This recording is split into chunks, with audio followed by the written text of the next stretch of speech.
interview on PSD2. My name is Japheth. I'm Judith. So thank you so much for making time to join us. So our first question is, what preventive mechanisms have been put in place to protect small startups from significant increase in cybercrime, considering that IT systems which are required by PSD2 may be in practice highly and costly for them, and they may not be equipped to deal with the complex requirements? Yes, thank you for this question, and thank you for interviewing me.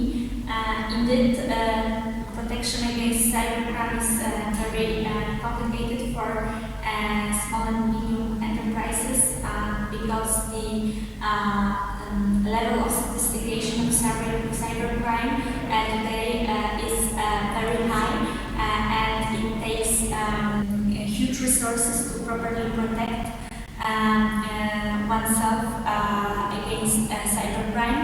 The way for small and medium enterprises may simply be to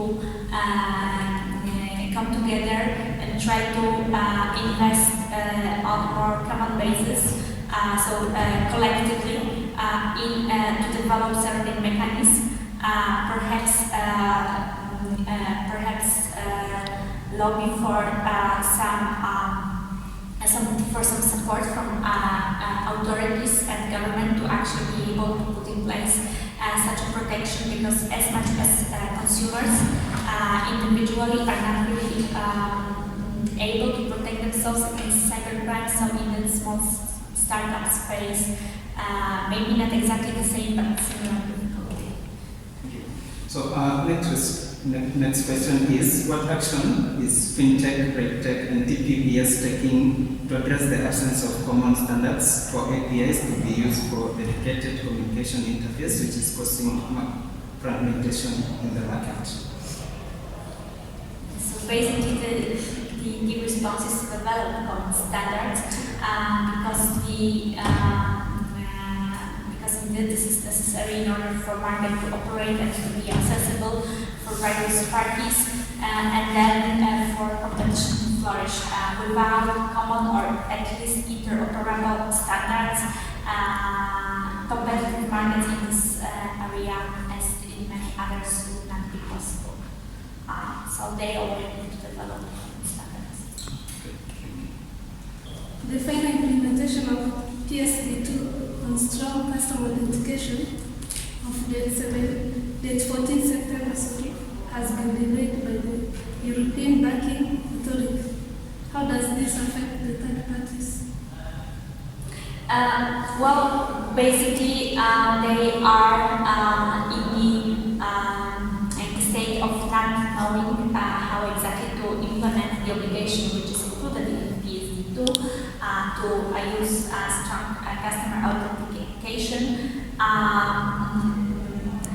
because even if the APA has not yet released standards and the obligation under PSD2 is not suspended, the effect is really that they have to rely perhaps on more tested forms of strong customer authentication, and the development of newer technologies is delayed due to the lack of the implementation by the APA. And of course, a more far-reaching consequence might be liability, because it may turn out exposed that what they have done perhaps is not complied with the regulatory requirements, and if it comes down to court, the court might take a decision that what they have done to implement this obligation was not the best market practice. Just to follow up on that, what is really the actual gain of third-party payment service providers? Well, most of all, they get legitimate access to financial data of consumers, yes, and thanks to this, they can develop their business models, and they can develop their practices and grow in the market. They of course also get more regulatory certainty, although this is to some extent undermined by the fact that ESD is ultimately a directive that is implemented in member states with some variation. Even the question of single passport is not ultimately clear-cut because some member states have some obligations that are more stringent than the other as regards licensing or authorization of payment service providers.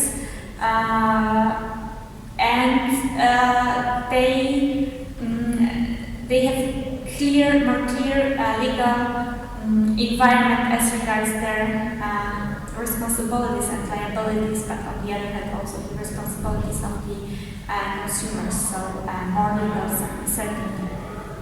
Thank you.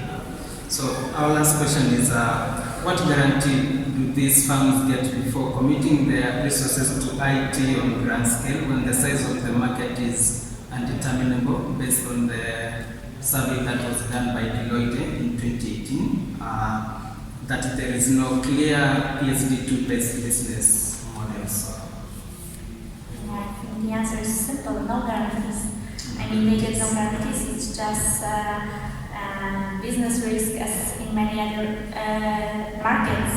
You take the risk that you want to develop a certain business, you need to invest in many different markets, in many different types of businesses. If you want to try, you need to invest significant resources, and the way to protect yourself is to do good marketing studies before actually starting, and